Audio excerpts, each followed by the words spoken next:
Espace TV, les grandes gueules, tout sur les dessus de l'actu. Ahmed Camara, Zachary Milimono, Roby, Mohamed Djibril Camara, Moussa Moïsila, Lamine Girassi forment les grandes gueules. Très bonne année à vous, merci à vous qui nous regardez à l'étranger. Bienvenue chez les GG en cette nouvelle année 2016. Très heureux de vous retrouver. Toute l'équipe d'Adafo Média vous souhaite très bonne année 2016. Les cartes politiques en voie d'être redistribuées en Guinée un peu plus de 2 mois après une présidentielle remportée haut les mains par le sortant Alpha Condé.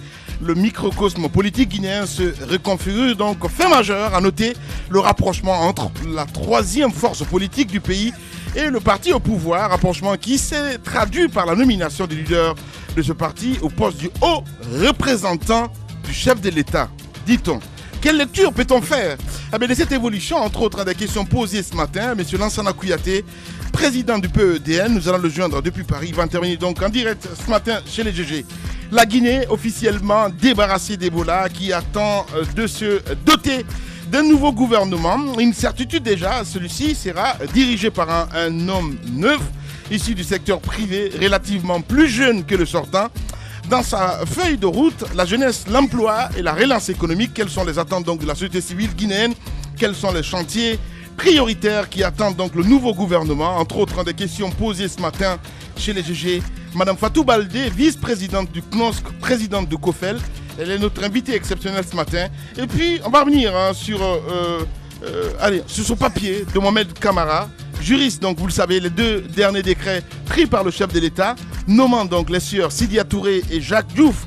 Aurait-il des insuffisances juridiques, entre autres des questions que nous nous posons ce matin, si tout va bien, Mohamed Camara, vous allez l'écouter ce matin chez les GG. Mohamed Bara, bonjour, bonne année. Merci beaucoup, Lamine. Bonne année à vous, Moussa Moïsila. Merci, bonjour. Bonjour à vous, Roby. Bonjour et bonne année à tous. Voilà, bienvenue, Mohamed Djibril Camara, bonjour. Bonjour, Lamine, et bonne année à vous. Abaka Diallo, bonjour. Bonjour à tous, mes vœux les meilleurs pour la Guinée. Le guerrier, Abaka Diallo, évidemment. Allez, on s'intéresse à l'actualité, on va revenir sur un nouveau gouvernement, mon cher Roby, on va pas passer à côté.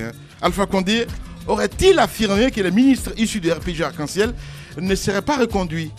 Oui, c'est une polémique qui agite les esprits depuis qu'Alpha Condé est passé au siège du RPG Arc-en-Ciel samedi et des médias étaient sur place au siège national du RPG Arc-en-Ciel et si vous avez remarqué sur l'ensemble des comptes rendus, tous les médias qui étaient présents ou qui avaient leurs représentants qui ont suivi l'Assemblée générale du RPG Arc-en-Ciel, tous sont allés dans la même direction, dans le même sens pour rapporter que le président Alpha Condé a affirmé que des ministres issus du RPG Arc-en-Ciel ne seraient pas reconduits. Ouais. Et le président a expliqué que son constat est que ceux qui ont été au gouvernement ont délaissé le parti, le RPG Arc-en-Ciel, et que ce serait souhaitable qu'ils reviennent s'occuper un peu plus du parti, le RPG Arc-en-Ciel, et pour revenir un peu plus tard. Les grandes gueules. Le RPG Arc-en-Ciel, dans un communiqué hier,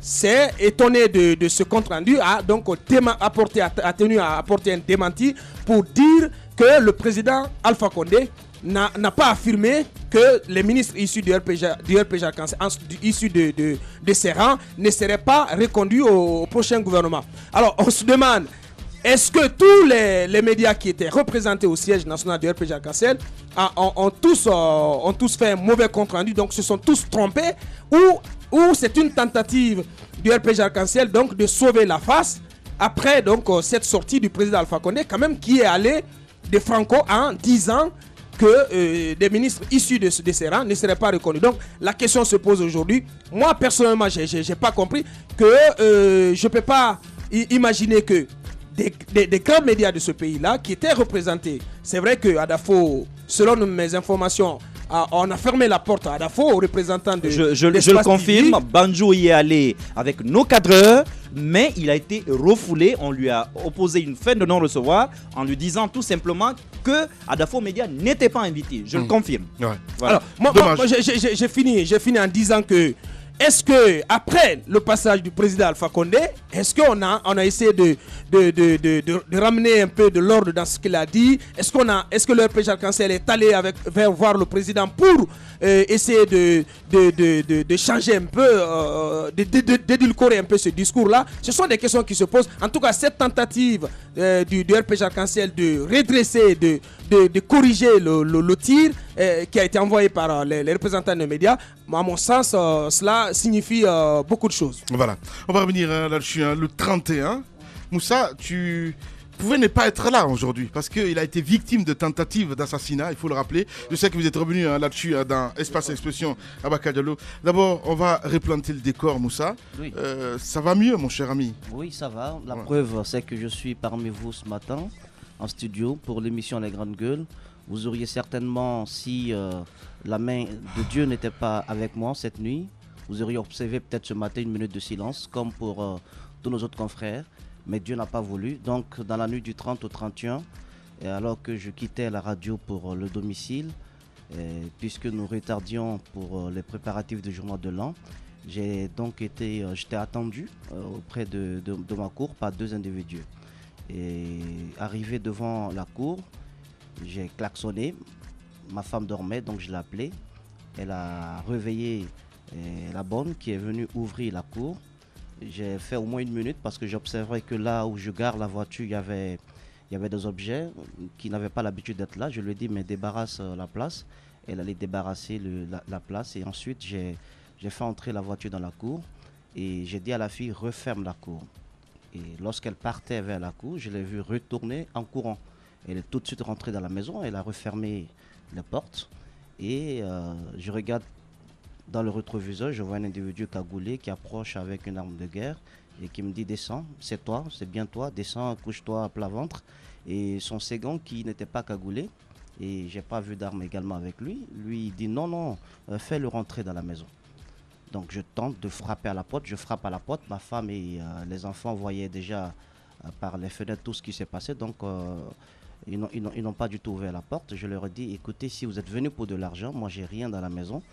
J'ai mon sac dans la voiture, j'ai ce qu'il vous faut peut-être dans la voiture, prenez-le et laissez-moi en vie. Ils disent non, rentre. Et au moment où je leur disais cela, l'individu cagoulé avait engagé son arme. C'était une arme de guerre, je ne peux pas donner un nom, mais ça s'apparente au Kalachnikov. Et il a engagé son arme. Entre-temps, j'ai un frère qui est rentré dans la cour. Et ils ont dit... Ils ont dit qu'est-ce qu'il y a, ils ont tiré dans sa direction et la balle a transpercé le portail. J'ai profité de cet instant de panique pour m'enfuir par le petit portail. Et puisque il n'y avait pas de chemin vers la gauche, donc ils ont su que j'allais passer par la droite, ils m'ont entendu devant la cour, ils ont tiré dans ma direction. Entre-temps, j'étais tombé, donc la balle ne m'a pas touché et je me suis relevé, j'ai pu escalader le mur du voisin. Il y a un qui venait vers moi, donc j'ai été obligé de passer dans une autre cour. Et voilà, ces hommes, ces bandits sont restés au moins 5 minutes sur le lieu. Ils échangeaient même avec un ami qui était dans l'autre maison, qui était dans l'autre maison familiale. Ils lui ont dit, écoute, on n'est pas venu pour toi. Si tu ne rentres pas, on va tirer sur toi. Mon ami a dit, mais qu'est-ce que vous faites chez Moussa Moïse? Il dit, on n'est pas venu pour toi, rentrer, tout le monde. Et ils ont pris la voiture que j'avais même pas eu le temps d'éteindre. Et avec tout le contenu, parce que dans mon sac, il y a quand même tous les documents importants, mon passeport et tout, mon ordinateur, ils ont démarré en toute pompe, ils sont sortis et voilà, ils sont partis avec. Et voilà, donc moi, ce qui m'est arrivé, c'est vrai que quand ça arrive à un individu, quelle que soit ta force, tu es tout de suite abattu et puis tu penses, voilà, mais je me demande pourquoi ça m'arrive moi, pourquoi ça se fait ainsi. Et visiblement, quand quand j'ai repensé à l'acte, je me suis rendu compte que c'était pas quelque chose de banal. On m'a pas suivi depuis le travail, on m'a pas suivi dans la rue, on m'a attendu à domicile. Et à 22h déjà, ma femme m'avait averti qu'un étranger était dans la cour. Et à 22h, alors que j'étais là, elle m'a dit rentre à la maison parce que je vois quelqu'un qui se promène, qui est auprès des chiens et je sais pas qu'est-ce qu'il fait, mais c'est pas normal. Et les enfants du quartier ont confirmé qu'il y avait 2 jeunes qui étaient aux environs de 22h dans le quartier à moto. Et donc, au jour d'aujourd'hui, ils sont partis. La gendarmerie et la police sont à pied d'œuvre pour retrouver ces personnes. Mais je dis que ce n'est pas quelque chose de banal. C'est pas quelque chose de banal. Ça a été bien préparé. J'ai été ciblé. Je n'ai pas été ciblé, à mon avis, parce que je suis un riche commerçant. Et parce que j'ai de l'argent ou parce que... Voilà, non, j'ai été ciblé parce que j'exerce une certaine profession. Et si c'est pour cela que cela a été fait, je pense qu'il y avait eu des alertes, il y avait eu des signes précurseurs, des messages avant-coureurs. Ouais. Vous savez, dans ce studio, Roby et tout le monde, on a reçu des messages de menaces de mort. Lorsqu'à un moment donné, j'ai pris fait et cause pour le ministre Gassama qui recevait des messages de menaces de mort, l'individu qui lui envoyait ces messages, le soir de l'émission, nous envoyait tous les mêmes messages. Il nous a dit, tenez, vous vous êtes permis de parler d'un dossier plus lourd que vous. Vous allez comprendre, on sait où vous habitez, tenez-vous prêt, on sait où vous êtes, on sait où vous habitez. On vous donne même les numéros de plaque de vos véhicules. On vous dit même, on vous a vu tel jour, vous étiez habillé de telle manière, vous étiez assis dans tel coin. Je pense que c'est grave ce qui arrive. Voilà. Et nous partageons l'émotion de Moussa. Et ce qu'il faut souligner, c'est que par plusieurs fois, les autorités ont été alertées, pas seulement dans les médias. Nous nous sommes déplacés ici en groupe, une fois où on est allé voir le général Baldé. On a porté plainte contre X. Jamais ce dossier n'a avancé. Je pense que ce qui est arrivé à Moussa peut arriver à tout le monde. Et c'est grave ce qui arrive parce que les autorités ont le droit de protéger chaque citoyen. On est libre d'exercer notre travail. Tout le monde n'est pas obligé d'accepter l'opinion de l'autre. Mais cela ne donne pas le droit à quelqu'un d'ôter la vie à une autre personne à cause de ses opinions. Je pense qu'il y a plusieurs manières de répondre à un journaliste lorsqu'on n'est pas d'accord avec ses propos, lorsqu'on n'est pas d'accord avec les enquêtes qu'il mène. Il y a la justice, il y a d'autres médias, il y a des médias interposés. On n'a pas le droit d'ôter la vie à quelqu'un. On n'a pas le droit d'aller chez Moussa Moïse devant sa femme et ses enfants et d'essayer de l'abattre. Ce qui est grave, nous avons en mémoire le cas de Chérif Diallo qui n'est pas encore élucidé. Nous avons en mémoire le cas de plusieurs journalistes qui ont subi des violences, des coups, des blessures, etc. Aussi pour Tierno, jamais, effectivement, le Tierno, le défi. Pas plus tard que ce matin, Mohamed Mara. Qui a reçu pas plus tard que ce matin, Mohamed Mara. Et tous ces SMS que nous recevons, des gens qui sont de plus en plus précis sur nos trajets, précis sur les plaques de nos véhicules, précis même sur nos modes d'accoutrement, je pense que l'heure est grave et c'est le moment d'alerter la gendarmerie et de dire au général Baldé que notre plainte contre X déposée sur sa table est encore valable. Voilà. Et ce n'est pas la manière de toute façon, parce que vous n'allez pas y arriver, quoi. C'est pas la bonne manière. Ben non, mais c'est vrai. Je voulais juste rajouter, par exemple, quand même, pour le cas du général, je pense qu'on a été tous ensemble voir le général et on sait quel a été l'empressement avec lequel il nous a reçus et convoqué tous ces lieutenants qui sont venus en groupe et on sait le dispositif qu'ils voulaient mettre en place et je pense que c'est nous qui n'avons pas souscrit à ce qu'on soit flanqué de garde-corps. Sinon il a proposé un tel dispositif, mais je pense que ce qui arrive à Moussa quand même interpelle les autorités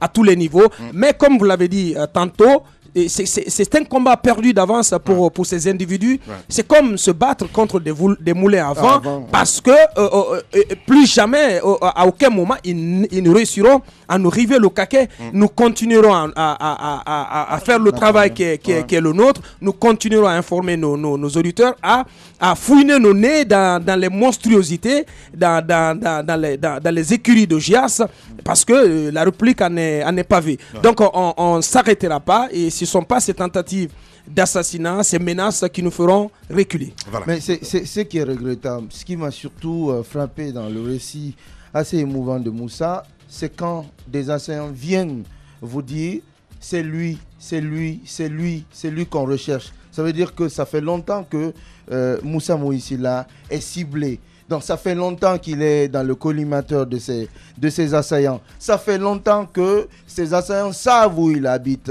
C'est important. Il y a eu des signes avant-coureurs. Roby en parlait tantôt. Il faut rendre hommage au général qui avait alors pris des dispositions. Mais je pense que les dispositions qui avaient été prises à l'époque ne sont pas suffisantes. Et d'ailleurs, ces dispositions n'ont tenu que le temps de 2 semaines. Je pense qu'aujourd'hui, nous sommes en permanence dans le collimateur de ceux qui ne veulent pas que nous pensions autrement. Moussa a des raisonnements, certes, qu'on peut ne pas partager. Mais il y a une manière de le répondre. Mais ce n'est pas en voulant le tuer qu'on voudra le répondre. Et ça, c'est regrettable. Aujourd'hui, c'est Moussa. Demain, ça peut être un autre. Et d'ailleurs, c'est important c'est un message qui est envoyé à nous tous. Aujourd'hui, c'est Moussa. Demain, ça peut être quelqu'un d'autre. Il faut qu'on fasse très attention à nos déplacements. Il faut qu'on fasse très... Parce que les assaillants... Non, pas du tout. Non. Mon cher Djibril, Non, mais quand je dis... Quand je dis il faut qu'on fasse très attention... Non, ce n'est pas... Ce n'est pas... Vous n'avez pas compris. Quand je dis il faut faire très attention, ce n'est pas renoncer à ses convictions. Ce n'est pas renoncer à son raisonnement. C'est faire très attention à nos déplacements. Parce que nous sommes désormais ciblés. Non, mais c'est important. Tu ne peux pas gérer cela. Merci beaucoup, allez-y. Vous savez, Lamine, il y a une dimension quand même dans les propos de Djibril qu'on ne peut pas occulter. C'est qu'au-delà de nos personnes, il y a nos familles. Or là, nous ne pouvons pas, par exemple, empêcher nos épouses de s'inquiéter. On ne peut pas empêcher nos parents de s'inquiéter. À notre sortie d'ici le jeudi, le 31, nous nous rendions chez Moussa justement quand nous sommes arrivés là-bas. Moi, des avocats m'ont interpellé. Et Aboubacar m'avait dit, non mais écoute, il ne faut pas tomber dans la peur, il ne faut pas tomber dans la psychose. Parce que là, c'était un officier de la police nationale, moi qui m'a menacé ici à l'antenne. Et en ce moment même, je suis sur le point de judiciariser le dossier parce que des avocats et des défenseurs des droits humains m'ont demandé les enregistrements de l'émission en question. Quand un officier de la police nationale vous dit à l'antenne, je te connais, je sais qui tu es, et tu vas voir, à un moment donné, ça vous inquiète quand on sait que au petit matin, Moussa a eu un tel événement. Chez moi, ce matin, vous avez bien fait de le signaler. Je me réveille en allant trouver ma voiture qui est brisée. Ce n'est pas le seul véhicule dans la cour. Il est brisé. Rien n'est pris. Alors que j'ai des objets dans la voiture. Rien n'a été enlevé. Je n'ai rien compris. Je suis venu au boulot à pied. Donc, mais il y a quand même une chose. Les grandes gueules. C'est qu'au-delà de tout ce qu'on peut, disons, dire dans cette situation, parlant de démocratie, d'état de droit et tout ça, que ces personnes-là retiennent une chose. La vie d'un homme, c'est seul Dieu en réalité qui peut en disposer et qui aura le dernier mot. Ils peuvent être experts dans l'art de faire du mal, mais celui-là qui a tous les destins, celui-là qui a toutes les vies, c'est Dieu. Yeah. Le compte, il sera rendu à Dieu, mais aussi ici, moi je veux quand même interpeller les autorités. Trop, c'est trop. Des violences à l'encontre des journalistes, ça se multiplie. Parce que ce qu'on est en train de faire, la violence, Moussa a subi une violence physique, mais aussi c'est une violence psychologique, évidemment. Vous voyez, aujourd'hui, aucun de nous, en réalité, ne peut dire qu'il n'avait pas ces images-là dans la tête pendant cette période de fin d'année. Je suis parfaitement d'accord avec vous, mais tout le monde. Je veux dire, c'est ce que je disais hier à Djibril et à Moussa, qu'on ne peut pas être militaire, à se dire aussi qu'on ne peut pas aller à la guerre. C'est ce que je voudrais. Moi, dans ma tête, je sais une chose, peut-être que je suis un kamikaze. Voyez-vous ce que je veux dire? Je m'en fous complètement. Ce qui arrivera. Donc, c'est pas la manière. Moi, ces gens-là, excusez-moi du terme, je sais que c'est une émission à grande écoute, mais ce sont des personnes qui n'ont pas de couilles. Je suis désolé. Point barre. Allez-y. C'est ce que j'ai passé tout le temps à répondre à ces gens qui envoient anonymement des messages sur Facebook. Je leur dis que vous manquez de courage. Parce que la question, ce n'est pas à chaque fois d'envoyer des messages de menaces sur nos comptes Facebook, sur nos numéros de téléphone. Venez, sortez en face, partageons les opinions. Et je voudrais partager ici l'émotion de la femme de Moussa parce que voir son mari se faire violence comme ça à travers les volets et ne pas avoir le courage d'ouvrir la porte, s'il arrivait quelque chose, je pense qu'elle aurait ça sur la mémoire et ce serait lourd. En même temps, je voudrais dire aux parents de tout un chacun ici de prendre courage parce que nous avons choisi un métier. C'est un métier à risque. Notre pays, de toute façon, a besoin de ça. Alors, ce ne sont pas les menaces, ce ne sont pas les tentatives de mort qui vont nous arrêter. Nous allons continuer ce combat-là jusqu'au dernier sang versé.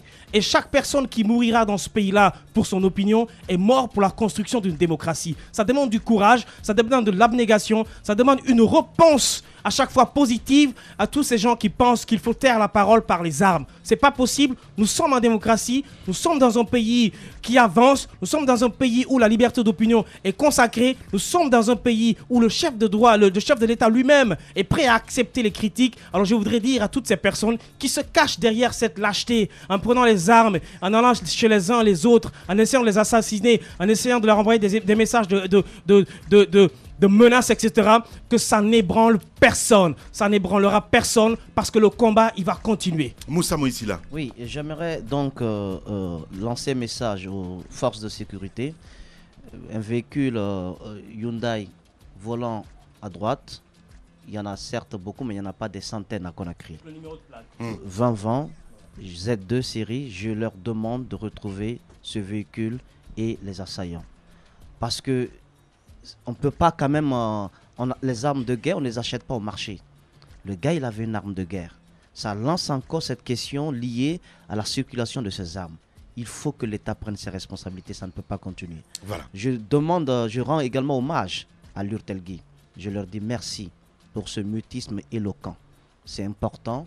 Si un journaliste se fait agresser, s'il frôle la mort et que ça n'a pas pu vous toucher, je pense que c'est peut-être des festivités folkloriques qui vont pouvoir vous émouvoir. Je vous dis merci, mais sachez que si on enlève Moussa Moïse sur cette terre, il y aura un autre comme moi. Et la question qu'on doit se poser, c'est à qui le tour? Je pense que c'est le moment pour toute la corporation de se donner la main, d'agir ensemble, de faire pression sur le pouvoir public, mais ce n'est pas le moment de jouer à l'indifférence. Et cette indifférence me touche, ça me torture, c'est pas normal. Voilà. On appelle ça concurrence, on va dire... folle, mais si tu veux, voilà, c'est un peu ça en fait. Voilà. Allez, bienvenue chez les GG. Politiciens véreux, fonctionnaires corrompus, promoteurs immobiliers voyous, justice passive.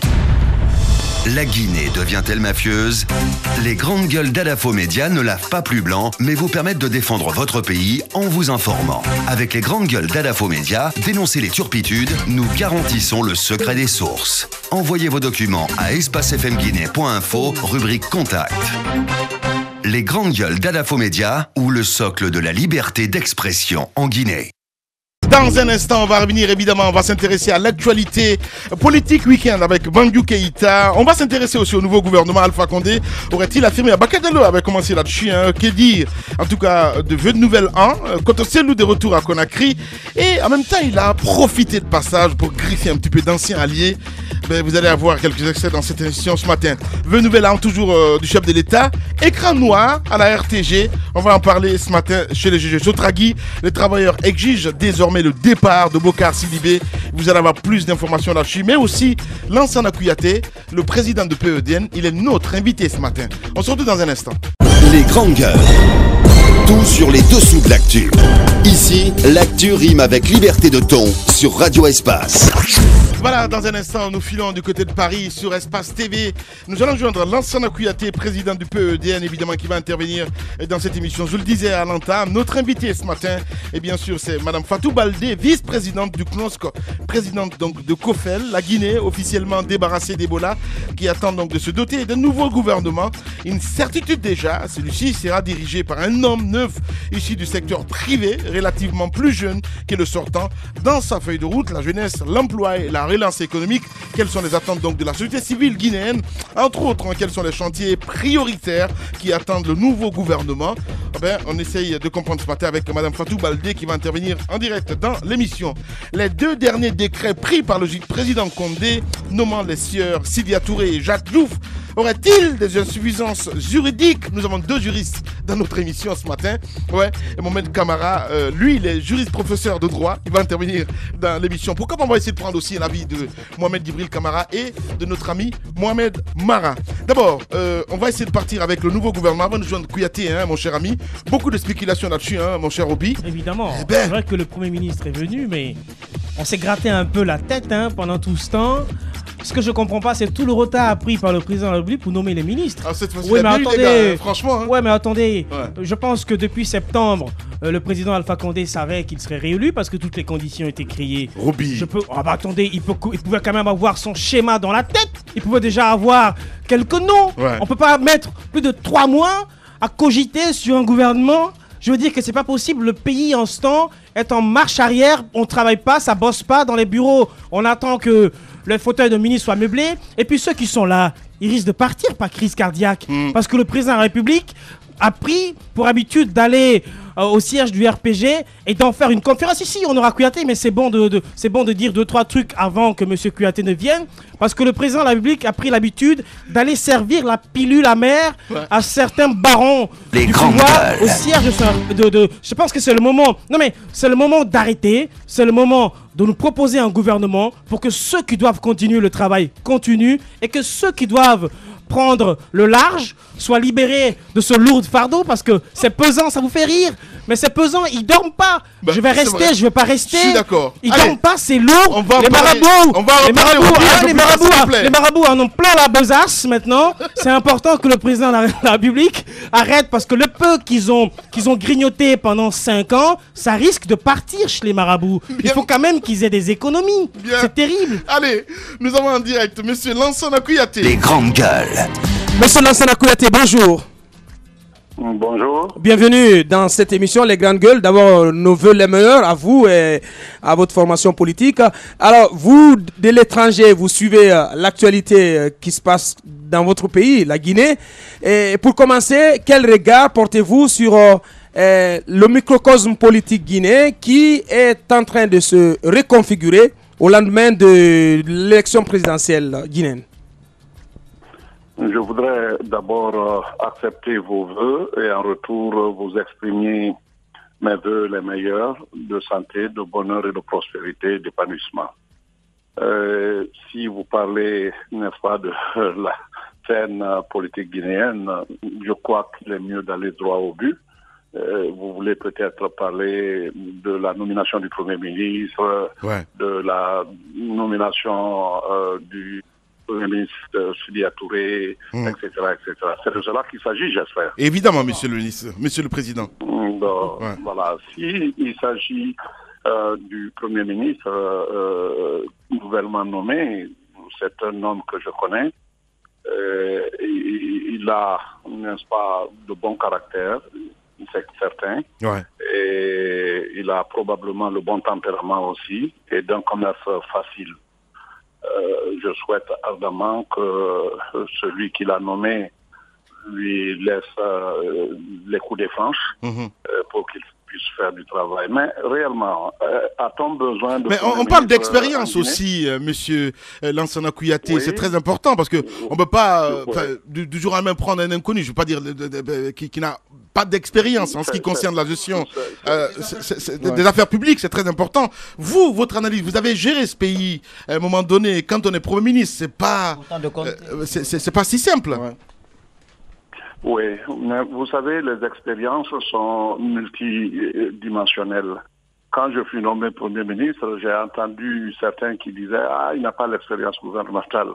Non, l'expérience est un tout. On les acquiert selon les différentes facettes de la vie.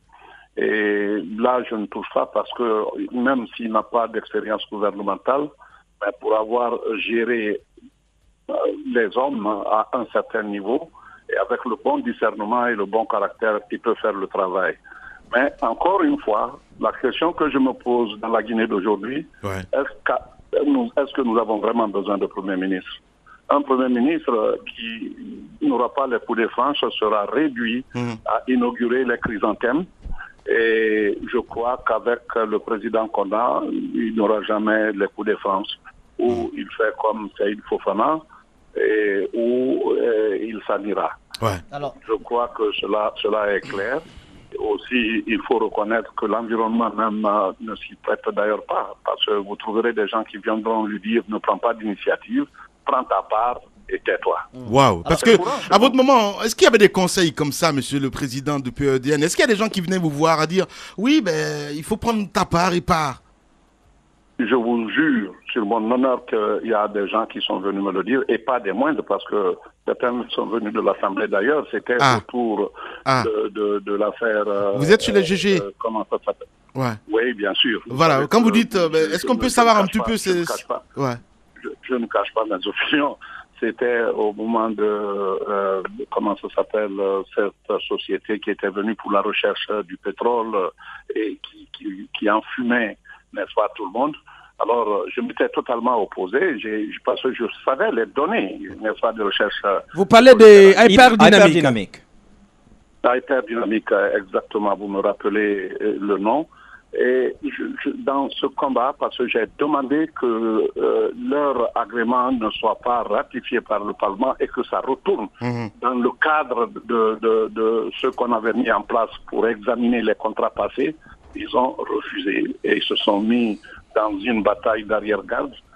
Il y a au moins un parlementaire qui est venu me voir pour me dire, écoute, on est tous mouillés, Et si tu ne veux pas prendre ta part, laisse-nous bouffer. Eh ben, je vous le dis aussi clair que ça. Voilà. C'est l'environnement de chez nous, c'est la pourriture, n'est-ce pas, qui justement a la force sur ceux qui peuvent faire traîner le pays positivement vers, n'est-ce pas, le salut. Ouais. Alors, c'est pas que cette race a disparu, elle existe toujours et elle est présente. Et elle peut jouer de mauvais tours à quiconque est nommé à ses places. Voilà.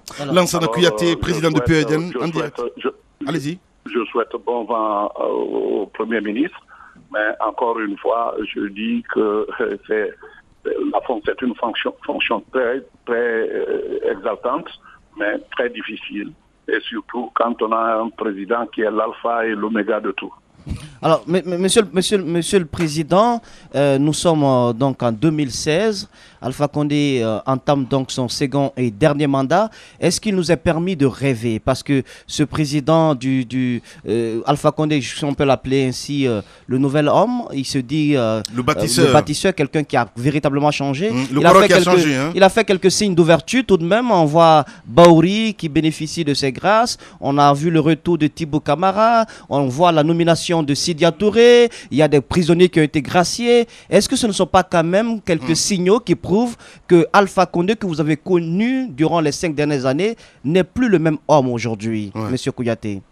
Il a dit qu'il a changé. Je dirais comme l'autre, pourvu que ça dure.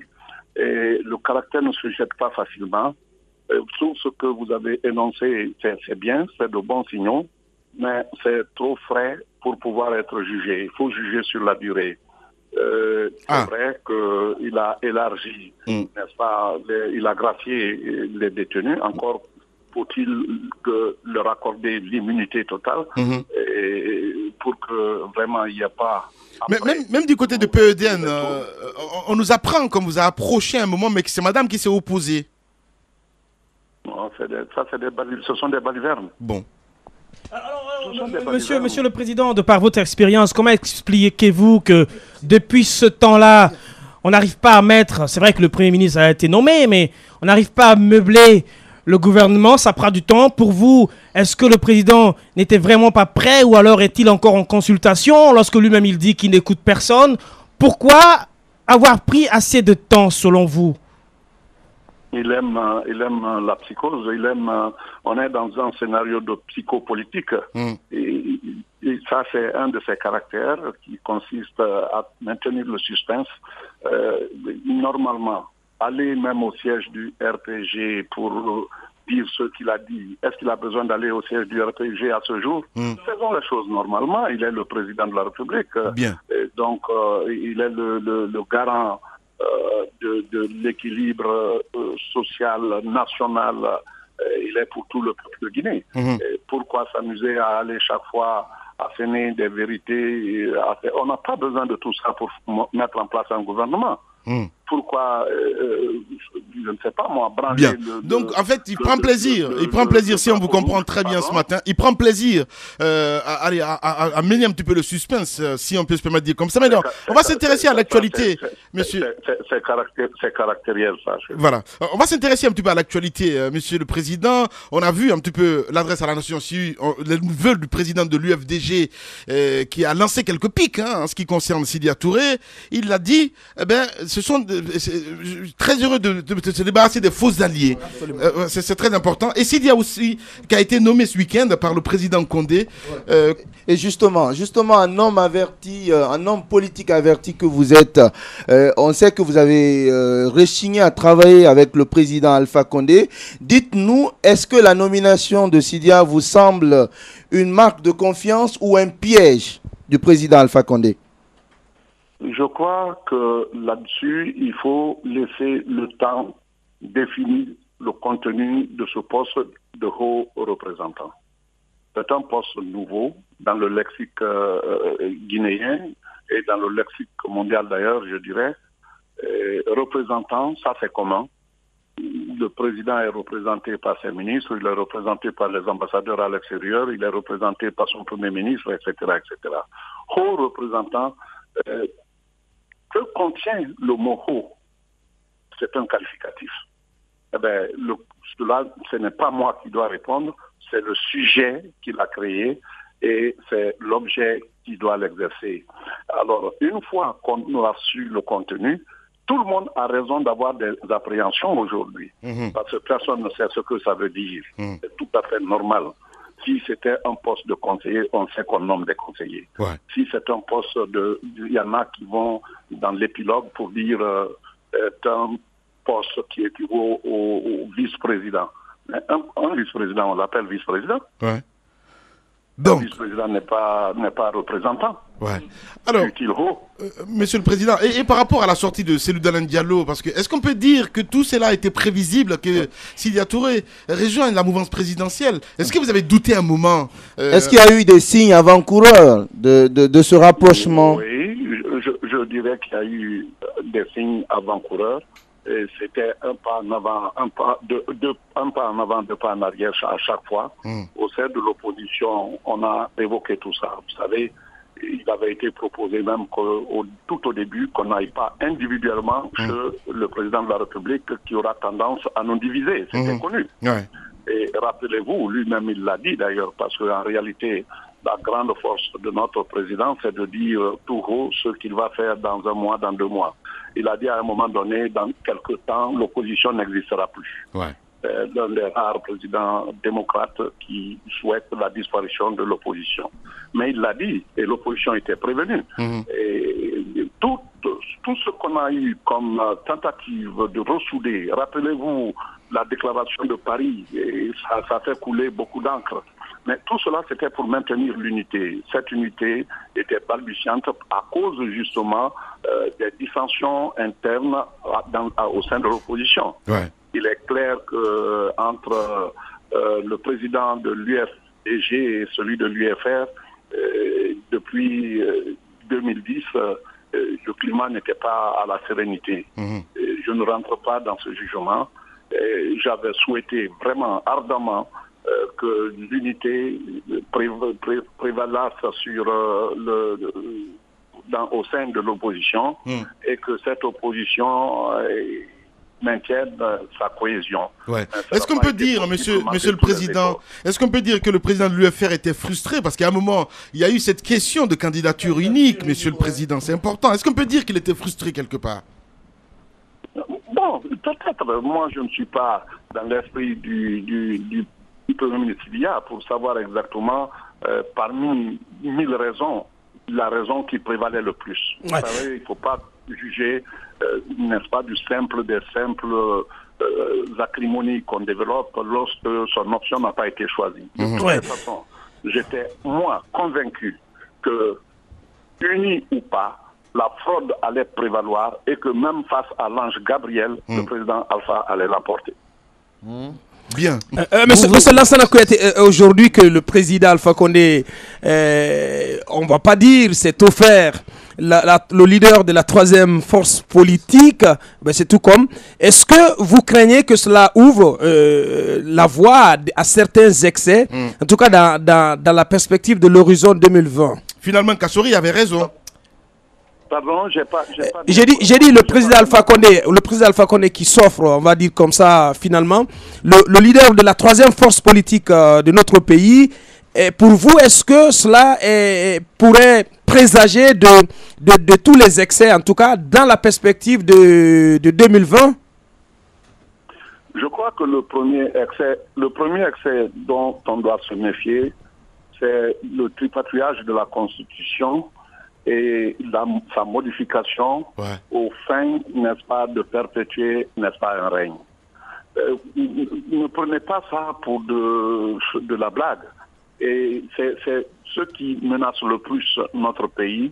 3e force ou 4e force, si celui qui est là et déjà le son de clairon a été donné, et vous savez par qui, et ça sera relayé, et dans les semaines qui viennent, après de combien de mois sans travail, on va commencer encore à tambouriner pour que véritablement cette voie qui a été expérimentée ailleurs, parfois avec succès, parfois avec n'est-ce pas, une totale défaite telle qu'au Burkina, ouais. Mais ça n'empêchera pas les nôtres à le faire. C'est ce que nous devons prendre et je crois que les Guinéens doivent savoir que si nous voulons être un grand peuple, il faut que nous respections, n'est-ce pas, les constitutions que nous nous sommes données. Voilà. Monsieur Lansana Kouyaté, en direct ce matin chez les GG, on a notre confrère Alia Kamara de la RTG qui vous pose cette question ce matin parce que les auditeurs ont été très nombreux, évidemment, à poser des questions. On vous présente ministre de la Communication. Êtes-vous intéressé? Oh, je suis un piètre communicateur.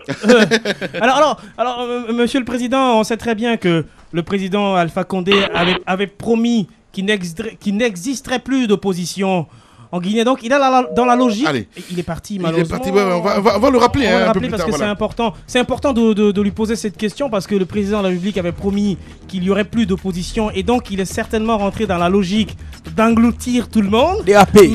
Mais est-ce que ça résiste encore du côté de l'UFDG, et du côté du PDN et du côté de Faya Milimono qui ont du mal à passer dans la gorge du python? On va poser la question à M. Lansana Kouyaté s'il est là. Est-ce que il va revenir il va rester cohérent dans sa logique de rester dans l'opposition comme M. Soudan Diallo, voilà. Les jusqu'au boutistes de l'opposition. Bien, allez, on va revenir dans un instant, mesdames et messieurs. Continuez à réagir. GG au 437, si vous êtes abonné Orange en Guinée, évidemment. Lansana Kouyaté, nous allons l'appeler vers 10h encore pour nous en dire un peu plus. Toute l'équipe des GG, dans moins de 6 minutes, on se retrouve. Politiciens véreux, fonctionnaires corrompus, promoteurs immobiliers voyous, justice passive. La Guinée devient-elle mafieuse?